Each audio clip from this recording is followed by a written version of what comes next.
that question to first. Oh, this is about me asking someone? Yeah, you asked Oh, I thought it was like a question I had to answer. Shit, I could have kept all the questions. Yes, too. You can also answer it, especially if it resonates with you. Yeah. Ooh, let's see. Well, now I don't know which one I'm going to pick. Oh, God. I'll probably still pick the juicier one. I'm going to ask Randy. Okay. What did I learn about marriage from my parents? Yes. Communication is key, number one. And to really understand each other. My mom and dad got divorced when I was 11. And part of the reason is because they had no idea what each other's love languages were. I don't even know if they knew what love languages were at all. Right. And they didn't communicate. My dad worked all the time. And and they also, the other thing I learned was that you can't take things back. Like, you can apologize after you said something horrible to each other in a fight, but it's always there, and you have to live with that forever. I will always remember that you said that to me. Right. And so I've learned that in my relationship, I have to be careful when I'm angry about what I'm saying too. So I think that's probably the biggest thing I learned from my parents. I like that. What about you, Wes? Oh, man. My mom is my dad's second wife. So divorce is a part of life. I think that would be one, and like building your families. Mm-hmm. So he had kids from his first wife. And then I would think my biggest would be like allowing your partner space. Like, I remember, being little, and mom, when she was going through menopause, and she would have like rough days, dad would be like, all right, we're going to be gone for the day. We would go to the park. We would take his own old leases and, go to work with him for that day. So there was that chance, like, it's okay for your partner to do things and to live their life. And if they're having a moment, give them their space. And so I follow that especially with my partner now, and like having that space, and that it's okay. And you know what? He's my second spouse because I was married before him. Okay. Interesting. I don't think I knew that. Yeah, I've never put that together before. Oh. Yeah, I'm going to call my dad and be like, this is it. We shared this in common too. I never even thought about that before. Yeah. Wow. And what about you, Dr. Matt? Yeah, well, like, my parents got divorced when I was 3, and I didn't really know my mom at all growing up, so I never really saw them interact.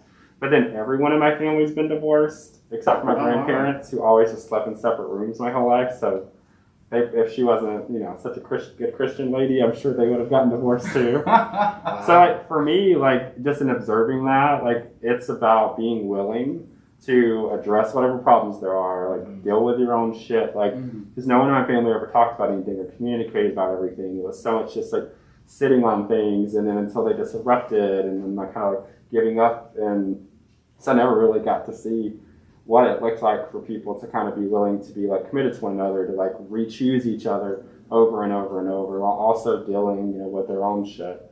But then I think there was also a lot of, like, settling in the relationships with my family just because they didn't want to be alone. And so for me, my whole life been completely unwilling to do that. And finally now in the relationship I'm in, like, it's not settling even a little bit. Mm-hmm. Yeah. So a lot of, like, what not to do. And you are engaged, is that what Correct. I heard? Okay. Yes. And so how long have you been engaged? 6 months, 7 months. July of last year, so like 8 months. Congratulations. However many months that's been since. And you've been together how long? A little over 2 years now. Okay. Nice. What was your engagement like? So who proposed to who? So we got engaged twice technically, because I proposed to him first and then he proposed to me. Aww. So when I proposed to him last July, we went to Denver, and then we were staying with one of my friends there, and then so we drove up to what's the name of that place? It's west of Denver, St. Mary's Glacier. St. Mary's Glacier, and so I go to the park and then hike up to it, and there's a lake up there. And it was terrifying. Like, I had no idea where it was, because I'd never been there. I just knew that I was going to do it there and kind of, by the water. My best friend and her boyfriend were there, to take pictures and all of that, and to kind of, record it. Yeah. Fun. And So like we get there, and then of course I'm terrified because it's number one, a crap ton of people there. Yeah. And then like I'm like, I literally don't know what to do. I've been feeling good about this the whole time. He had no idea. He's the hardest person to surprise because he figures everything out. Because he literally notices everything. But I like was able to surprise him.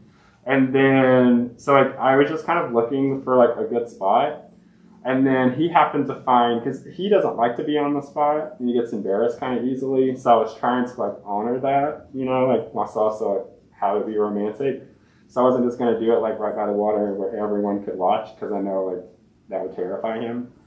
And so there was like a little spot kind of up a little hill, and there was like a bunch of trees up there. And I saw him starting to walk up there, and no one else was up there. And it's kind of by the water, it's just higher up, so I knew that was going to be the perfect spot. So I just kind of motioned over to my friend and her boyfriend that we're going to go up there, and like that's where we're going to do it. The key was, will you take pictures of us? So she like knew what that meant, and then we got up there, and then of course like I'm so nervous and terrified, and like across the lake there's people climbing up and like trying to jump off a cliff, and so Michael's watching them. And I like letting them watch them for a minute, and then like they look like they're not going to jump. Like I don't know what they were trying to do, so I was like, all right, I'm not going to wait on this. And I was like, hey, can I have your attention for a minute? Like to him, and tried to get him to turn around. He's like, no, I'm trying to watch these people jump. Leave me alone. It's so You're funny. interrupting my show. Right, he's always a sassy little smart ass. And so then like he like kept watching them, and they like still were playing games, and so I was like, no, like let me have your attention. Like look. And so he like turned around and like grabbed his hand, and like all the things that I thought I was going to say like were completely gone, and my mind was blank. Oh, and then I was like terrified, and like I just had the ring in my pocket so that like I could kind of pull it out like without him knowing. And I just got down on my knee, and I was just looking up at him. And then I said like, will you marry me? And then I started giving, before he could even say yes, I started giving all this explanation of like the moment and the plan and everything. And he just looks at me, he's like, shut up. Yes, I will marry you. And he pulls me up and like hugged me. So it was like funny and sweet and terrifying all at the same time. Oh my gosh, yeah. And then when we had scheduled our like engagement photos, like professionally, which is back in Lawrence, like where we live, it was end of September, beginning of October, so it's a few months later. And for all I knew, we were just going to have our pictures taken, like, you know, to do like some engagement photos. And his ass planned and engaged me, like, or like proposed to me there. And it was funny because I thought that we were just staging a photo as if like he was proposing to me. Nowhere in my mind did I think that was actually about to happen. Right, because you like already did this. Yeah, right. And then so like I'm like, he gets on his knee, and I'm just like talking to the photographer and like being silly and cutting up and stuff. And then he's like trying to get my attention, and I'm like, ha ha ha ha. And then he like puts his hand, he's like, no, babe, like I'm being serious. And I always know that's my cue to like pay attention. And then he like says all these sweet things, and of course proposed to me. So it was really fun. And we had been talking about getting married. He's like we're both men. Who proposes to who? Like, how do we do that? So we do what we want. Yeah, right. I'm going to tell you, I'm for sure going to propose to you. If you want to propose to me, go for it. If you don't want to, that's fine. Mm-hmm. I'm not going to tell you when it's going to be. It's going to be a surprise, but like I'm for sure doing it. Yeah, I think that's powerful. I think it also, you don't have to follow those heteronormative versions or the ways that you should engage in a relationship. Exactly. You can define your own and make it your relationship. Yep. Yeah, that's powerful in itself. So I wanted to take a moment before I ask my question and do introductions because we are live. And so I'm Wes with Casey Care, and I'm joined by Randall, my co-host from Hamburger Mary's, Kansas City. And our special guest is... Hi, I'm Matt, Dr. Matt. You can call me either. And you're with Be Love Healings. Be Love Healings. Yes. I'm a healer, doctor of metaphysical healing, all those juicy things. Right, yeah. So we are, I'm really excited to dive into that. But first I want to ask my question. Okay. This is for Dr. Matt. What have you learned about life from loss or death? Ooh. No.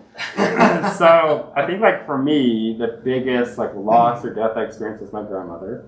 And that's been like about 7 years because, you know, I mentioned earlier how like my mom wasn't really around growing up. So like my grandma was my mom essentially. Mm-hmm. And so like she was the person that I was closest to. And so of course, like when she died, like for me, like that was devastating. No matter like what my spiritual perspective on death and all of that, or grief, or any of those things are. Like, it still hurt and was painful. And so, I feel like I would think about it, like, there was two perspectives. Number one, I feel like there's a lot of moments that I wanted to still get to have with her that I didn't get to, and because I was always kind of like, well, there's still more time, and it's fine, and so I'm going to do this, and so I feel like as I got older, I didn't always make that relationship as much of a priority as maybe like I would have liked to, which I didn't even really realize that was a thing until after she passed away. So I definitely wish like that could have been more of a thing. Yeah. But then at the same time, like in those last years of her life, because of course when I first came out as a teenager, like I was still living in Georgia where I grew up, Southern Baptist, she was not even a little bit okay about it. Right. And so that was devastating for me because that was the person that like, well, I loved the most and was the closest to. And thankfully within a couple of years, like she, came around and was okay. But like those last few years, like I feel like we got to connect really on like a deep friend level and like really on a much more spiritual level because my spirituality was so like almost night and day different than hers. Like the core is really still kind of the same, but the language that we used to speak about it was so different. And so like getting to have that opportunity to find that way of connecting, I'm so grateful that we did. But that happened because I made the conscious choice to like start being more open with her about those things and stop like kind of judging her about in her religion, which is what I'd always done, which was just coming from my own wounds and my own pain, of course, growing up gay in the South and in Southern Baptist and all of that stuff, which was, no bueno. Yeah. Take advantage of the time that you have. Exactly. And like, don't wait. Yeah, there's no point in waiting. You can't. Exactly. You can't get that back. Mm-mm. So. No, you cannot. Randall, did you want to answer this question, or did you have another question that you wanted to ask? I have a question. I will say to piggyback on that, so my sister had a brain aneurysm in 2012, and we almost lost her, and she's very different now than she was before. So sometimes it feels like I've lost her, so I completely agree that you have to, because when she was 23 when it happened, and in your brain, you don't comprehend the idea that you could lose your 23-year-old sister, that you have lots of time with her. And so that is one thing I've learned too, is to take advantage of the time you have and spend as much time with them as possible. So I completely agree with that. But I do have a question, and I want to ask both of you this question. Yeah. The question is, what's currently keeping you up at night or causing you stress?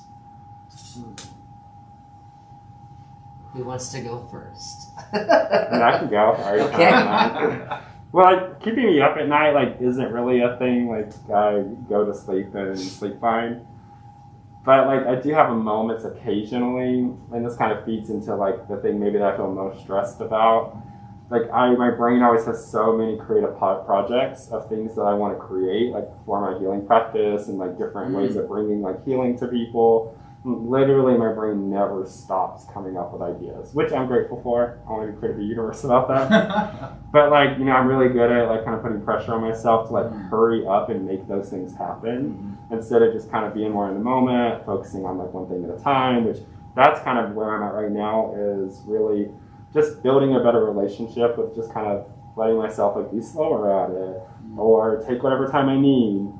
Focusing on one thing at a time and not putting all that pressure to like hurry up and do it all right now, which really makes a big difference. So sometimes like that really creates a little bit of stress just because like when I get caught up in all of the things and thinking of them all at once and when are they all going to happen and how are they all going to happen and like am I taking too long, and especially like having my own business, I literally wear every hat and do everything myself. So then like thinking of that, and then my schedule is staying busy with clients all the time, and then like trying to also make sure I have like a healthy like work-home balance so that when I'm at home, I'm at home and not at work. And so sometimes like trying to make all those parts fit together like is real stressful. That's a lot of pressure. I'm just thinking like it's a puzzle that's all the same color pieces, and you're trying to mix it together. It's like, I just need a corner piece.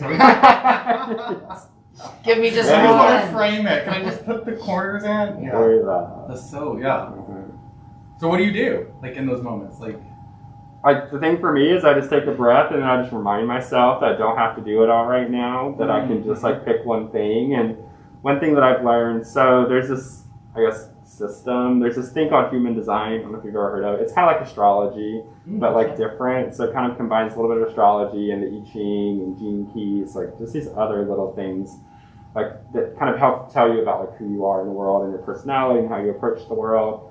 And so like in learning about that, like one thing that for my system, like my human design talks about how I just have to follow what I'm feeling. And then if I'm feeling it, then I have the energy to do it. But if I'm not feeling it, then I like don't need to do it.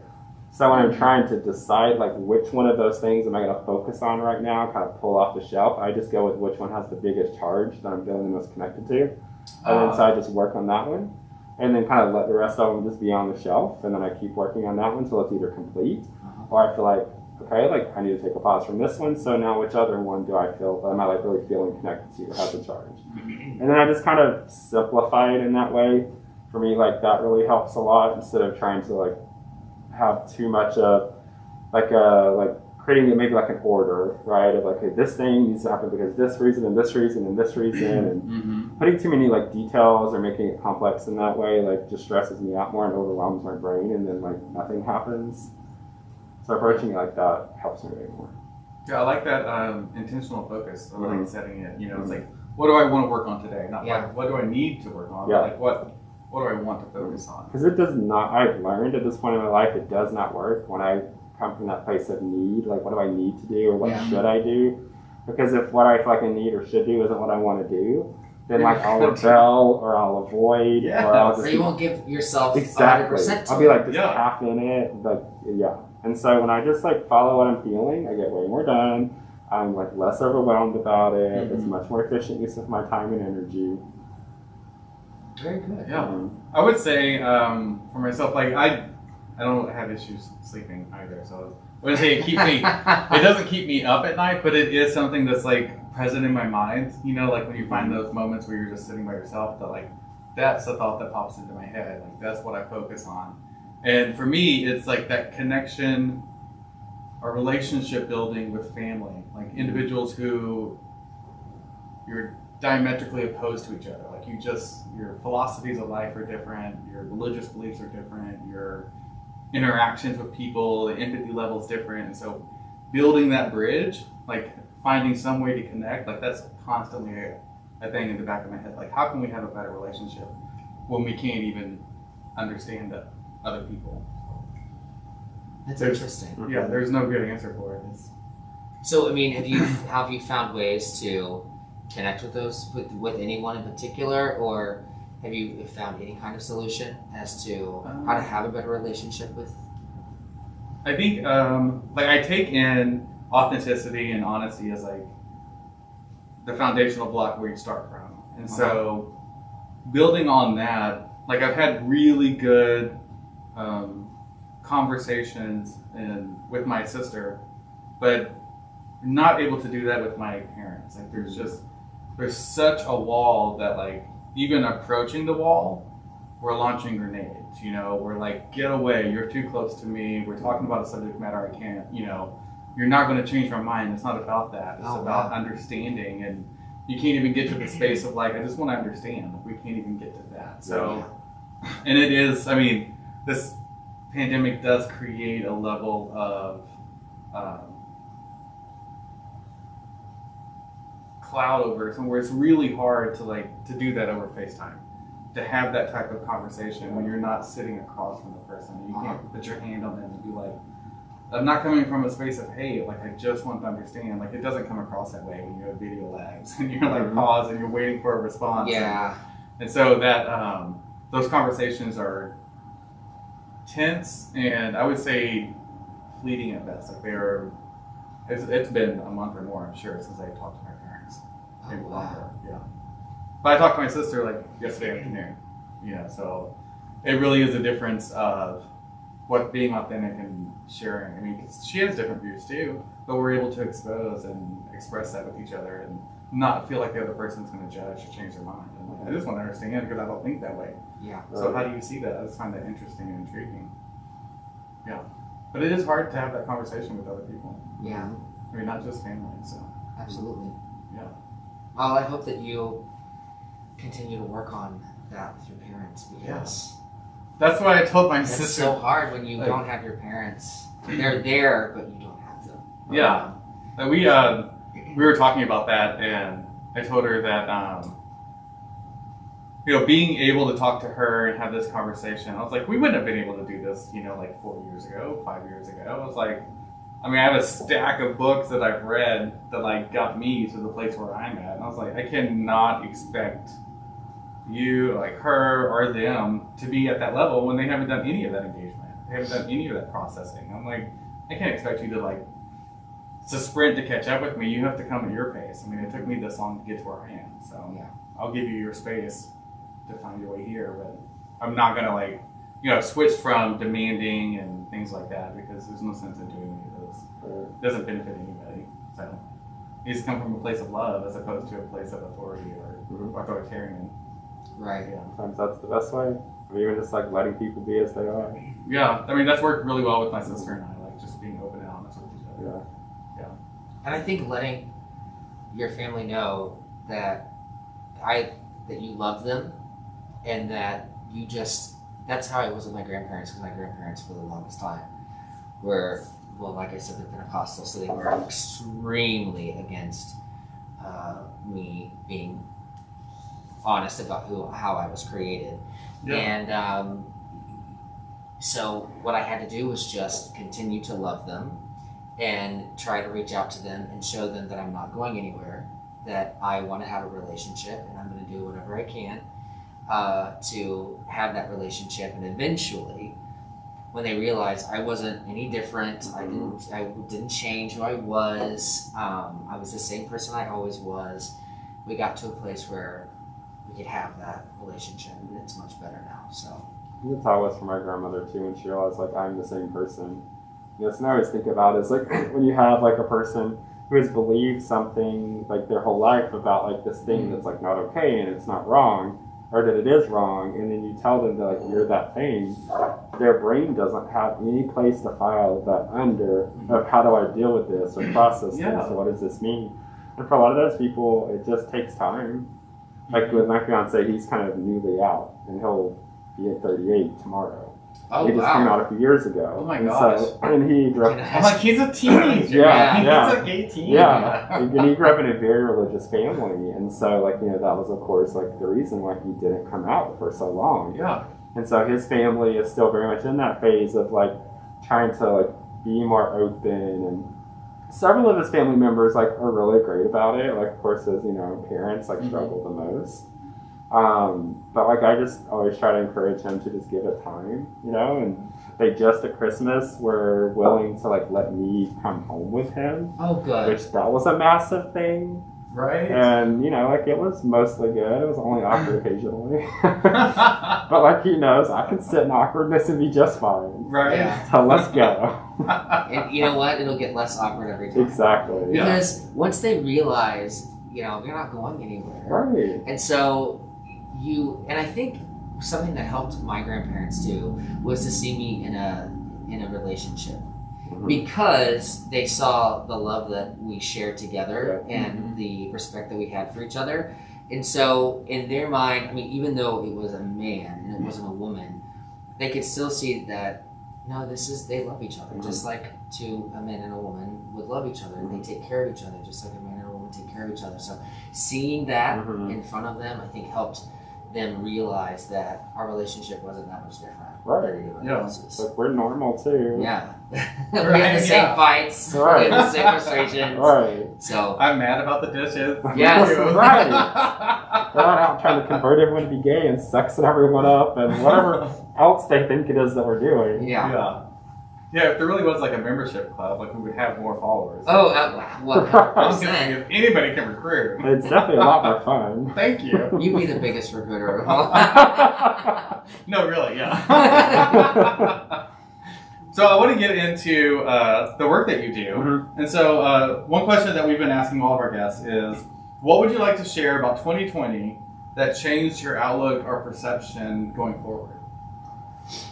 I think like Well, I guess I'll address it first from business. Yeah. So, like, of course, you know, like, I own my own business, and most of my clients are all in person. And I do have some virtual clients, and technically anything that I do can be virtual, but a lot of my clients are so attached to being in person, which is fine too. Like, I'm glad that they love to come see me and, you know, just like having that interaction.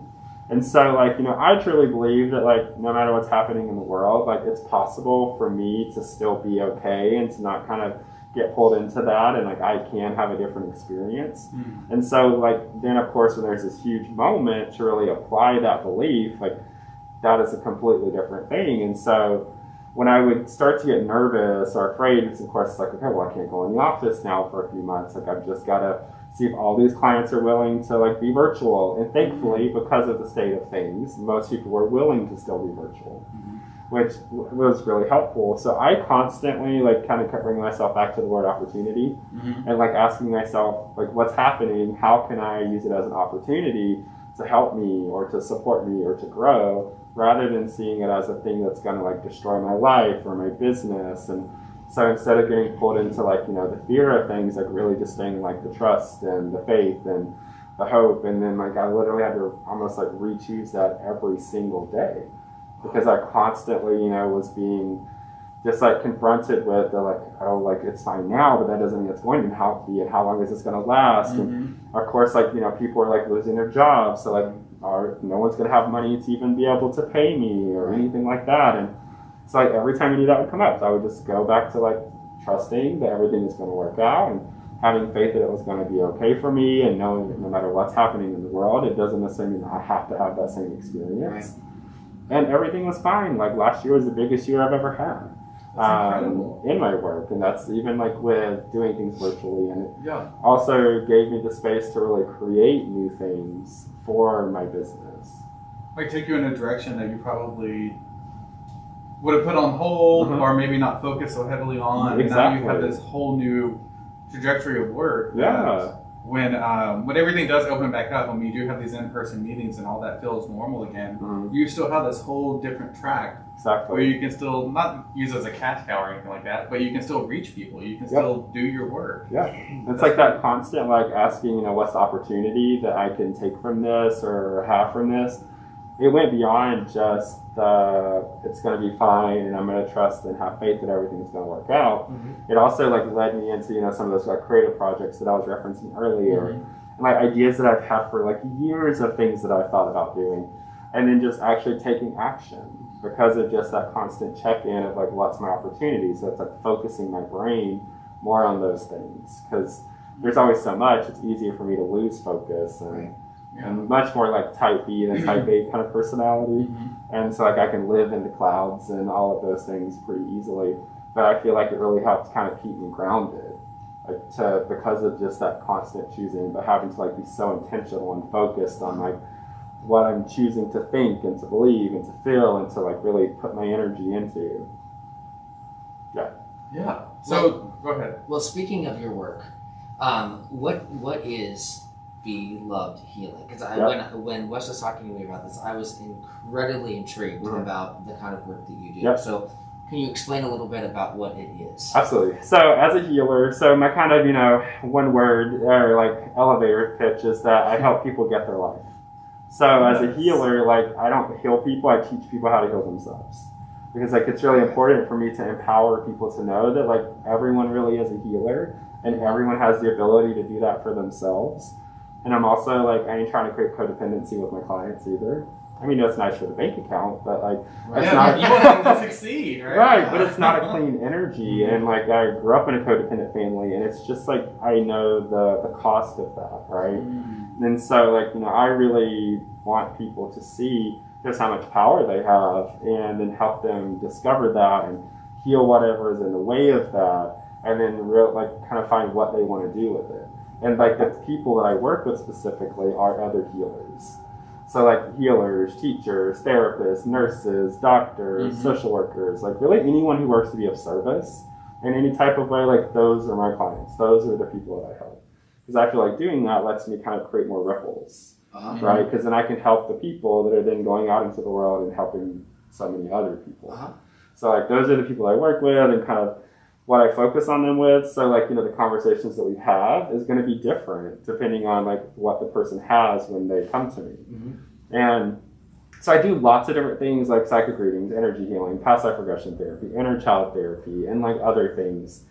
And like any of those things when a person comes is always going to look different because I approach everything from more of like a channeled space, like that intuitive space. So like I can not know anything about a person and they can come and then like we can still dive in and see what's there. And sometimes people come to me and they're like, I just know that my friend told me I should come see you. I literally like don't know where to start or what to work on or what to tell you. And so then I tell them like they don't have to tell me anything. I can like kind of dig into their consciousness and see what's there and then kind of pull that out and then we can address it however it is that we need to. And so sometimes, my work is about helping people see what they don't even see or what they're not consciously aware of. Very cool. And does it also include physical ailments? Does it include? Sometimes I have people come to me like with like physical problems in their body because I do believe that physical manifestations or ailments in the body, injuries, diseases, like all that kind of stuff, disabilities are manifestations of like mental, emotional things. Uh-huh.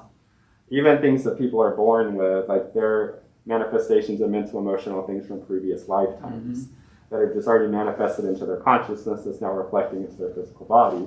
Because the body is kind of like the mirror to help us see what's out of alignment in our consciousness and in our mental, emotional, spiritual bodies. So, like I always let everyone know, like if they're coming to me for healing for physical things, that like I'm not here to heal your body or to claim that I can do that. Like I'm here to help you understand what your body's trying to communicate to you and then talk to you about like how you can start to work to heal and address those things. But then you still also need to do any of the things that you can do to support your physical body too in those types of healing. Okay. Yeah, you're focused on like the psychological, the mental aspect, the self-empowerment that you spoke to earlier, that you have within your capacity to understand yourself. Absolutely. Wow. So how long have you been in your practice? So, like, kind of officially, I've been doing it for 11 years now.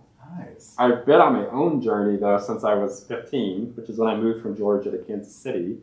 My aunt and uncle that I moved here to live with, this was their world, and so they would take me to see psychics and healers all the time and have me read self-help books or, like, teach me how to meditate or, like, buy me crystals and, like, all the things like that. And so every psychic and healer I'd go to would always tell me in this life I was here to be a healer, and that I was psychic, and then I was here to be like a leader and a teacher and a writer. And at that point, I was real shy.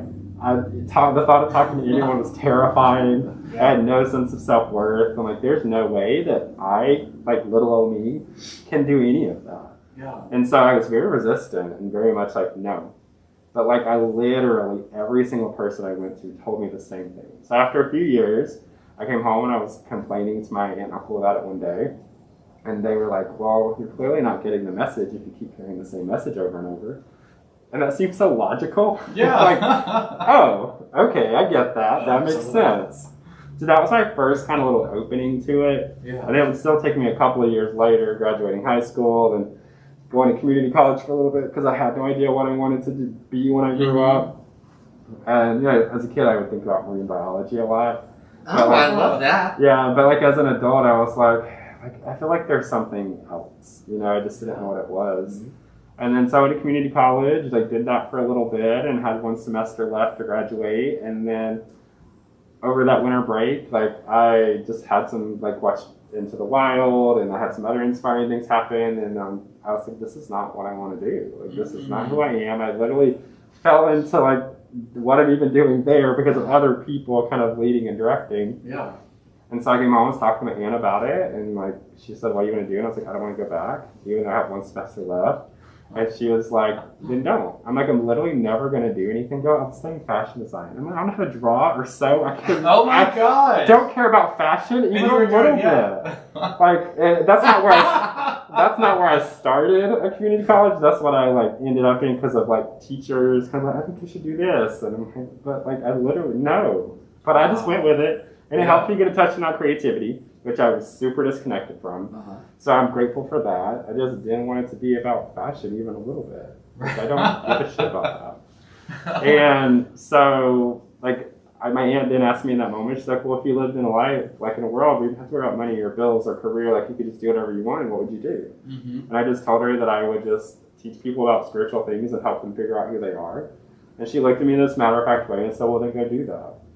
So then, of course, I was like, shit, I don't know how to do that. But, like, then that reminded me of, like, all those moments of all those healers telling me, like, that's basically what I was here to do. But I'm very much the type of person, it's got to be my idea, or I will tell you no. Like, a billion times until it's my idea. Like, I won't do it until it's my idea. And so, like, that created like the opening even more, like for me to really say, okay, this is what I'm here to do and it's what I want to do. Not just I'm going to do it because other people have told me it's my purpose. Like I now believe that it is my purpose and I want it. And so then a year later, like some aunt told me about this healing school up in the Blue Ridge Mountains of North Georgia called Delphi University. And so like a year later, I ended up there and like that's where I learned a lot of the things that I do. And some of the things that I do, I've kind of created on my own since then, but the core of what I do, like, is what I learned there.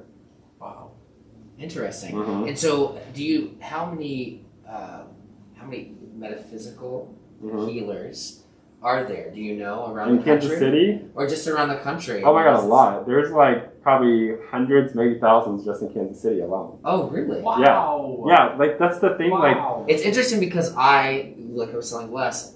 I don't know very much about this at all, but obviously there is a lot of you out there. Well, so I think here's what I found, which is one reason why, like when Wes asked me about coming onto the show, I really wanted to, because there's not a lot in the gay community. Like our community doesn't have a lot of people doing this work, and like I want that to change. Like most of my clients do not fall under the LGBTQIA umbrella. Like, I occasionally have people that do, like, and I want to work with more people like that because we have plenty of stuff, right? Yeah, I wonder... Traumas, things like that. Why do you think there is a disconnect between... I really have no idea. Like, I have thought about it before, and I just don't know, like, what that is about. Yeah, I mean, that didn't cross my mind, you know, about you coming on. Like, it was more about learning about what you do, and then you're a queer entrepreneur. So this is our month for highlighting that. And I was like, oh, this is perfect, yeah. But I didn't think about, like, the queer individuals not actually taking advantage of this resource. And like, you know, I've noticed, just because, you know, I've been on this journey in Kansas City for like 18 years just in my own life, and just in the past maybe like 4 to 5 years, I've noticed like so many more people becoming aware of this work. Before, and that's just in general. Yeah. Before that, like it was like there's not a lot of people that even really know. It was so much like more in the background, under the radar, and now it's like becoming more in mainstream. Like even just some of the terms, like in a lot of new age things, which a lot of it is like washed out bad versions that like a lot of the truth is lost in. But whatever it takes to get it more into consciousness, to plant those seeds, because then people can go like find like the rest of it. Absolutely. So I think that like if that's what it takes, oh well. So speaking of when you were saying that there aren't very many queer people in your field or clients at all, so obviously part of the impact I would think that you would want to make is, like you said, getting more queer clients. But how do you make an impact in getting queer people involved in what you do in your field? That's such a good question. You know, I think that like, so one thing that I find a lot is that like, say I use the word healer. And a lot of people have a very specific idea of what the word healer means, which is why I always like to educate people that like if you have a desire to be of service, you're a healer. It's that simple. You don't have to do it like in the way that like the more metaphysical, spiritual, new age, esoteric way to be a healer. Like it's not about that. So you can like be bagging groceries at the grocery store, and if your mind and heart you're being of service and helping, then you're a healer. So I think that a lot of it is just like maybe like more people in the queer community recognizing like that they are healers, because like there are so many that are, but like they just don't know. And of course like there are some people, you know, I have clients occasionally and like occasionally run across like other healers who are in the queer community, but it's so much smaller in comparison, just to the other side of things. So like I don't know, maybe just like education, just like helping people see that like, hey, you are a healer and there's all these possibilities of like what you could potentially do with that.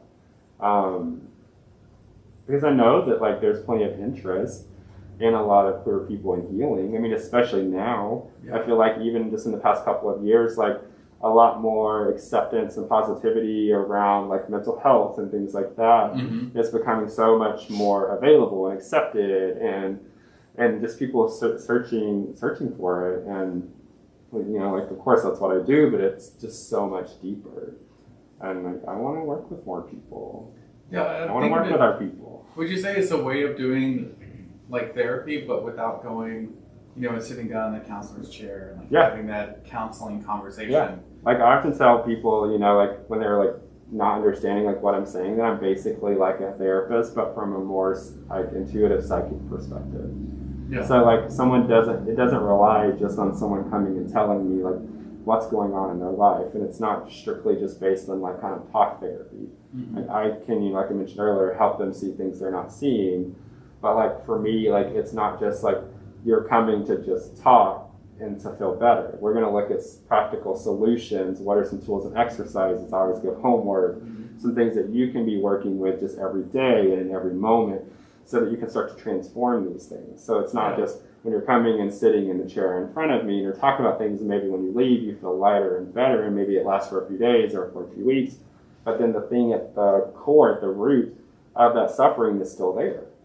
So, you know, like I like to help people figure out what is at the roots, causing all of those symptoms, whatever it is that they might be, and then like how can you start to address that? Because like I think that, and I believe that like that healing can become permanent.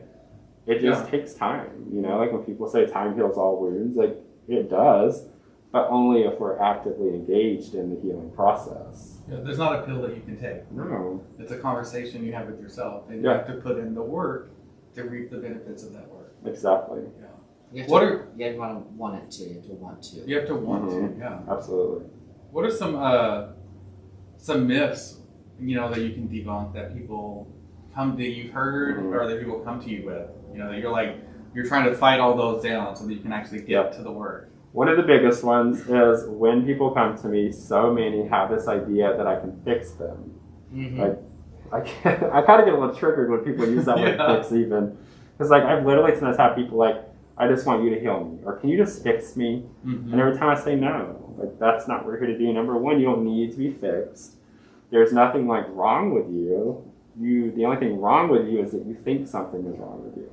You know, like people like don't accept enough that the way that they perceive the world and operate in the world and show up in the world is okay. And so with more of that acceptance, then like they can have more of that free expression and be okay.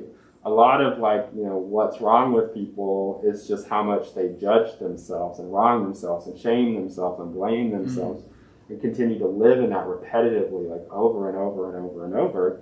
So it's like this constant diminishing self-talk. And all those words and those emotions behind those words have energy.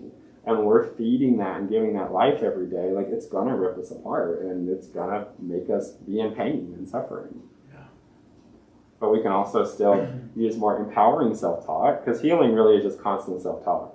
So we can use that empowering self-talk, like of choosing, you know, how we want to feel, what we want to believe, the type of life we want to have and that we want to experience, and then just like kind of it's less, you know, like about like trying to stop the judgment and more about transforming the judgment when it arises. Because trying to stop something creates resistance. Because it's the reality is like it's going to happen. It's like with fear, you know. Instead of trying to be fearless, focus on being courageous. Because then it's like allow yourself to be afraid and doing it anyway. You know, allow yourself to like judge yourself, have compassion for yourself that you're judging yourself. Don't start judging yourself for judging yourself, right? And then like let that be okay and have the understanding, and then say, okay, well now what do I want to switch that to or transform that to? Like what do I want to believe that's going to help me feel the way I want to feel?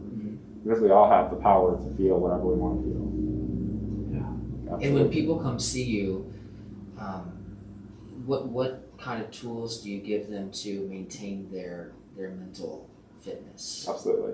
So one of the like biggest things, like which I kind of referenced a little bit, is about self-talk. Like that's one of the main things that I focus on with people a lot. And so like one example of that is like I help people identify their limiting belief systems a lot, which judgments, expectations, those types of things are limiting beliefs. And so then once we identify those, like we'll create some affirmations for them. And affirmations are essentially empowering beliefs. I've known about affirmations for a long time, but I used to believe they were hokey and didn't really work because I used them a little bit and I'm like, hey, nothing's happened. And then I would notice that lots of people use them and they seem to work. So I'm like, I'm missing something. And so I was talking to Spirit one day, which is like when I'm channeling, about like teach me kind of the science behind affirmations, because I like to look at things in like a practical way. Like it just helps my brain like connect to it more. And so then Spirit like taught me that affirmations are just a tool to recondition our brain. And of course, like, you know, I've studied conditioning and psychology, and like, so I was fully aware of like what that meant and what that looked like. And I'm like, oh, got it. So my problem was that I just didn't do it enough and keep it going for long enough and do it consistently to create that conditioning aspect. I just did them a couple of times thinking that there was supposed to be some kind of miracle cure. Yeah. So then like that's one of the biggest things that I like to focus on people with. And that's like kind of the thing that they get to use moving forward. And then of course I'll talk to people about forgiveness a lot. I like self-forgiveness mainly, which is like in self-forgiveness, I approach it from less about forgiving ourselves for things we've done, more about forgiving ourselves for judging, wronging, shaming, and blaming ourselves for the things that we've done. Because that is the piece that keeps that pain or suffering or whatever it was alive in us and continuing to grow and root itself in over time. It's like the judging, shaming, wronging, and blaming. So when we start to forgive ourselves for living in that, that's when like the hold that that experience has on us can start to kind of loosen its grip over time. I like that. Mm-hmm. Yeah, I just envision like you have a field and you're watering it with negativity. Yep. And all those crops are growing, all these negative ideas and feelings and judgments are all being watered. Yep. And you just need to turn off the spigot. Stop watering those plants. Exactly. What is a way that you take care of yourself? Because you're working with a lot of individuals who, like you mentioned, social workers and people who are in healthcare. They've obviously, you know, work with people who are in need or who are hurt, and you take on some of that when you work with those individuals. So when you're working with those individuals, you're taking on theirs as well, their energy, that negativity, whatever it is that they're battling. How do you maintain yourself during those Love this question. I'm going to approach it probably from not at all where you're going to think I'm going to. So, like, and because one thing I always like to do is like, how can I use my energy most efficiently, right? So, like, when I look at something like that, okay, like, well, if I'm always taking on their energy, like, then I'm always having to do something to take care of that. So then one day I was like, well, how can I just not take on their energy? So then I'm not always having to put in all the energy to, like, clean the house, right?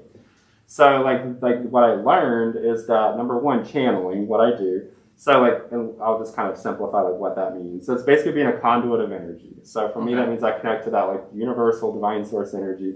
Let that flow through me, and then that's kind of what I use when I'm working with people. So what that means is that I don't use all like just me and my own energy. Like I really allow that infinite universal energy to be the thing that I use when I work with people. So that alone makes me a lot less susceptible to absorbing and taking on the energies of other people because I'm always channeling. So for me, my work energizes me constantly. Like it never exhausts me, but like I don't take it on. But then like the other piece of that is that I consciously make the choice and the effort to not take home whatever happens that day. For me, what that looks like is that I don't make myself responsible for people's healing. Like, so I kind of simplify that and say, I'm just here to give information. Yeah. And whatever you do with that information is your choice. I'm not going to like babysit you about it. I'm not going to check in and make sure that you're doing the work. Like, that's your choice. That's your decision, your responsibility.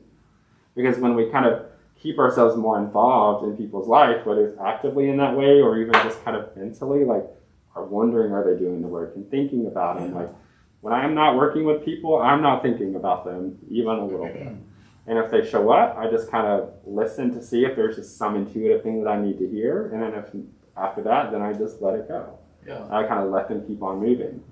So how I best take care of myself is by not taking on everyone's energy and not taking it home with me and just leaving it at the office. Yeah.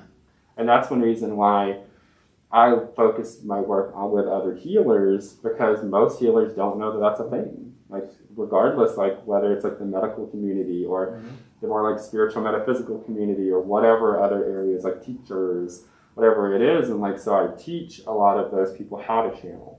Because channeling doesn't have to be like just in the way that I do it. You can be a nurse. Like I have quite a few nurse clients and nurses who like are students that have gone through just like my channeling workshop, so that they can just use it just as the energy to kind of have that additional resource, like when they're just showing up with patients and things like that throughout the day. And then also it can create sort of like I say like a protective shell, but it's less that it like protects other people's energy or protects you from other people's energies in a way that like kind of reflects it back, deflects it. And it's more that like as it comes into your energy field, because you're holding that channeled space, their energy gets transmuted or transformed. So then when it comes to you, it's not like the same maybe like icky emotions or whatever it is that they have going. So when you speak of not taking your work home, or not taking that energy home, what impact has your field of work had on your own relationship? In my romantic relationship? Uh-huh. Yeah, so lots of juicy things, I think. This will be fun because I know he'll watch this. So, you know, because like when we first started dating, like, you know, this whole world was completely new to him. So like, you know, there, and of course, like being newly out and just having lots of like traumas and things like that that he'd never dealt with or expressed. So like it really has kind of put me in a position to be able to like help him and support him with those things. But not always just like from an active place of, okay, let's heal everything, let's address everything. Like sometimes it's just holding space. Sometimes it's just listening. Sometimes it's just like having that unconditional love and compassion for just like where he is, you know, and that full acceptance and that full unconditional love, because that's not something that he really ever felt in his life. And then giving him that's kind of really giving him the safe space to be able to blossom in a way that like he wants to, which he's still kind of figuring out, you know, what that is and what that looks like. And he actually like I remember within our first month of dating, like I was, you know, talking about like what I do, and it's like, I literally don't know what you're talking about. Because, you know, it was so fun. I talked about like my altar with my crystals, and he's like, don't say that word. It's like, literally, you're freaking me out right now. Yeah. Which of course, you know, I like to have fun with that. And so I was like, all right, well, I'll do an energy healing session on you. And I'm just I have this amazing ability. Like I work with friends and family, and like even with him, like I've been taking him through the inner child healing program that I do. And like I just have always, for whatever reason, had this amazing ability to like separate like my personal self. And I think a lot of this does happen because of the channeling. So even if I'm working with people that I know or have some sort of relationship or intimate relationship or deep connection with, when I'm in that space of like my healing work, that isn't there. Like it's like they're just the same as if it's a client. And like it's just not hard for me to have kind of that separation. So like, you know, for him, like that has really helped, because like I've still been able to actually help him even sometimes in those more official capacities like that. Yeah. And think of him just wanting to experience what I do, because people ask him all the time, like, what does Matt do? And he's like, I don't know. He'll like, just talk to him. Okay, so I have this card. Right. Literally, he'll like message him and ask him. But now, because he's like experienced like, you know, energy work with me, past life regression therapy, inner child therapy, he can just share out his experiences that he's had. Yeah. And it's helped him like grow so much. Like he's always been the person that like has tried to live for everyone else and like so self-sacrificing and people pleasing, and what everyone needs and expects of me, like that's what they're going to get, like no matter how much it costs me. And so in our 2 years that we've been together, like that's been a huge thing that I focused on, like with him, of like no more of that. Like you're just as worthy of having the life that you want as much as any other person is, and like you have to like learn how to say no more often and focus on you more. Rarely is his first thought like of him and what he wants. And so like, you know, for me, like, my first thought is always about me and what I want. And then, okay, now what about everybody else? Yeah. And, like, so it's just about teaching him. And I don't know that I would ever say that one way is better than the other. It's really more about the balance of it. Because neither way is really good if it's completely out of balance, right? So, yeah, it's just really focusing on teaching him, like, being a safe space, So, and being that unconditional love and that acceptance, and then just like sharing whatever he's open to sharing or helping him work on whatever he wants to work on. Very cool. Yeah. Very cool. So you recently had a new program that you launched about Yes. finding your power. Yes. So can you explain what that program is? Mhm. And So a lot of my work has been shifting into like teaching people how to own their power and helping them heal power wounds. Like, for example, power wounds are self-sacrifice, people-pleasing, hyper-independence, hyper-responsibility, like control, shame, expectations, like putting people on pedestals. Like, those are just a few examples. And so, like, it's really just about, like, people kind of giving their power away. And I noticed that I have found over the last 11 years that so many people do that. And it's something like I lived so much of my life doing myself. And I saw one day that, like, if we lived in a world where everyone could really learn how to be connected to their power and own their power and actually be able to create their life from such an intentional space, like in being connected to their power, that the world would look completely differently. Because most people have no idea that they have the power to do. Most people have no idea that they have the power to be okay, or that they have the power to feel okay. Yeah. Right? And so, like, even if like that was the most that I could help people with, I would feel fulfilled and feel like I satisfied my purpose. So like that inspired me last year to really kind of focus on like what could that look like. And like I mentioned earlier, I'm not very type A. So like structure and systems and things like that is not the natural space my brain lives in, even a little bit. But like I was like in making healing more practical, like something like that I feel like would make a difference. So I had no idea what I was going to do. I just kept reflecting on it and sitting with it and kind of, watering that seed. And then one day I got into my office, like after a few weeks of just sitting with it and letting it be there. And it's like, I just saw all of it. Like Spirit literally just showed me the whole like outline and the flow and the things to address and how to do it. So I just opened up my computer and like typed it all out. And then I was shocked that I like kind of just created like this very like structured kind of flow and system. And it was like so type A. And I'm like, who am I? What is happening right now? And it was so exciting. So on your power healing program, it's like a series of 4 to 6 sessions of helping people identify what their powers are, identifying their limiting beliefs around their power and how to transform those, and then looking at all the areas of their life and the specific ways they're giving their power away, and then coming up with a solution for every one of those specific ways they're giving their power away of how it could look for them to own their power, so that when they fall into that moment of giving their power away, they can say, okay, this is the thing that I do. But I type it all out and I send it to them at the end so that they have a reference point. Because when our brain is stuck in those triggers, rarely is it able to think of solutions right away. Mm-hmm. So then they always have this form that they can refer back to say, okay, if this thing is happening right now, I'm giving my power away. This is the thing that I do to own my power. Okay. And sometimes owning your power just looks like a reminder of like reminding myself, you know what, like I can say no right now. Like saying no can be safe because maybe a person from their life has learned that saying no is not safe and that it's not okay. Yeah. Maybe it gets them punished, or maybe people are hurt when they say no. And so then they struggle saying no. So they're always giving themselves away and sacrificing themselves. So then like when they're approached to another situation where they have the opportunity to say no and like they really want to say no, but they don't feel like that they can, then it's that reminder in their brain that, okay, saying no is okay. Saying no is safe. I don't have to make my responsibility for whatever happens for me saying no. I'm important. I matter, so I can say no. So it's kind of like a way of invoking that self-talk process. But sometimes it can be an action too. Like, that one is kind of a bit of, that example is like a reminder of that internal dialogue first, but then also the action is say no. Right. Yeah, you still have to do something. Exactly. So it's just like kind of really, like basically typing all of that out for people, but then helping them like just organize and like come up with like what those solutions look like. Yeah, I think that there's an opportunity there for solution. That's a solution focus. You're not just dealing with your problem or aware of your problem. Yeah. There's a solution to your problem. There's something to do about it. And then like that gives them the opportunity over time to be reprogramming and reconditioning their behaviors, like behavior patterns, their belief systems, the ways they talk to themselves, the ways they're showing up in the world.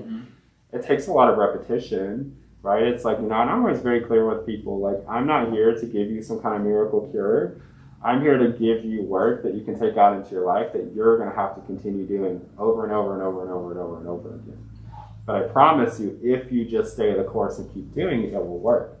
And I know it'll work because in my own life, like, I've done that just so many different times, like, where I've not given up, I've stayed the course, like, I've continued to implement whatever those solutions or healing things are over and over and over and over and over and over again until they actually work. Some things I'm maybe even still working on, like the charge may be a lot less, it may show up as often now, but it might still get triggered occasionally. So then, like, I'm a very sensitive person, so like things can get triggered easily sometimes. Yeah. Especially like in my relationship, because like I mentioned earlier, my fiance is like a smart ass, and I'm very sensitive. And so sometimes like I'll like take it personally. And we're getting a lot better at it, like both of us communicating and finding a way to like meet in the middle. It's where I'm not just like, you can never be like a smart ass, and where he's like, you have to stop being so sensitive. Like, we're finding just ways to where we both can still be the way that we are and just know that that's who each other is, but having more of a balance. But like that has just taken a willingness for us to like just keep repeating it and working on it.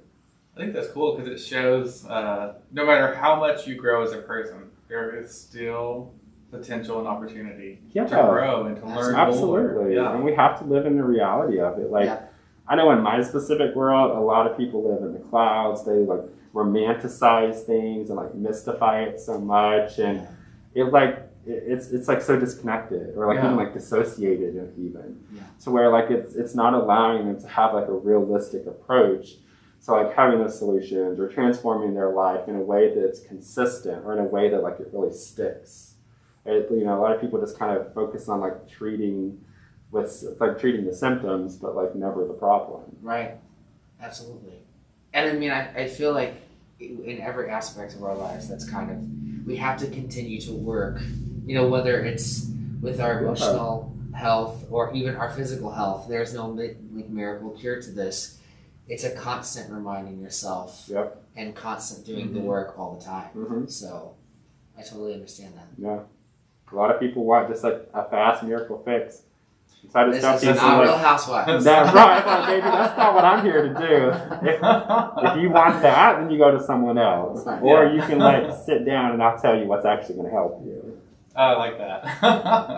Well, I want to thank you for coming on today and sharing your work with us and our viewers. We're definitely going to have you on because there are multiple people who mentioned we should reach out to you. We're already like, oh, he's already signed up, which I think is a good. Everybody. Like, it's already like your name was already present in the universe for people to pull on to say, hey, he should be a guest. And I'm like, oh, actually, he's going to be on this day. You should follow up. You should watch, actually. Yeah. So we definitely want to have you on. I know Ace definitely wants to be here, but he's gone at the time. Yeah. So when he's back, we'll plan something for you to come back on. Cause I'm always down to play. There's always a way to take it a deeper talk. Totally. And especially into sessions and the way that works. And so, I think that'd be a nice way to explore. Absolutely. So as we round out our hour, you can tell everybody like how they can reach you, where they can learn from you and participate. Absolutely. So everything that I do is on my website, which is belovehealings.com. And so that's like talks about all the one-to-one sessions that I do, like when I lead retreats, especially when COVID's not a thing, and I'll get back to that. And like workshops that I offer, online courses that are available, everything is there. And of course, like you can email me from there if you have questions. And I'm on Instagram at belovehealings, and I'm on Facebook as well. You can literally reach out to me on anything. And I want to mention as well, I just started a podcast last week. So I'd love to just mention that. It's called It's Fine, You're Fine, We're Fine. Okay, and I like that. Yeah, right? Yeah. Because it's really all fine. So like we have an Instagram, It's Fine, You're Fine, We're Fine, where we like kind of post and share. But like we're on Spotify, Apple, Google, like all of those platforms our podcast is on. And so our third episode will be launched this week, but every Friday there's a new episode that comes out. Awesome. Thank you. Randall, is there anything going on in your world right now? Yes. Tonight is Cynthia Dahl, DJ Cynthia Dahl's album launch party at Hamburger Mary's. And then obviously every Thursday we have our Rock the Mic, which is our live singing competition. It's the only live singing competition like it in Kansas City, and we're down to the top 8. It's going to be awesome. So come out to that, and I host karaoke every Friday and Saturday, 10:30 to 1. So come and see me, come sing with me, and have a good time. Awesome. Well, thank you for joining us. Absolutely. Yeah, everybody tune in next week. Surprise guest. We'll see who it is. Bye, everyone.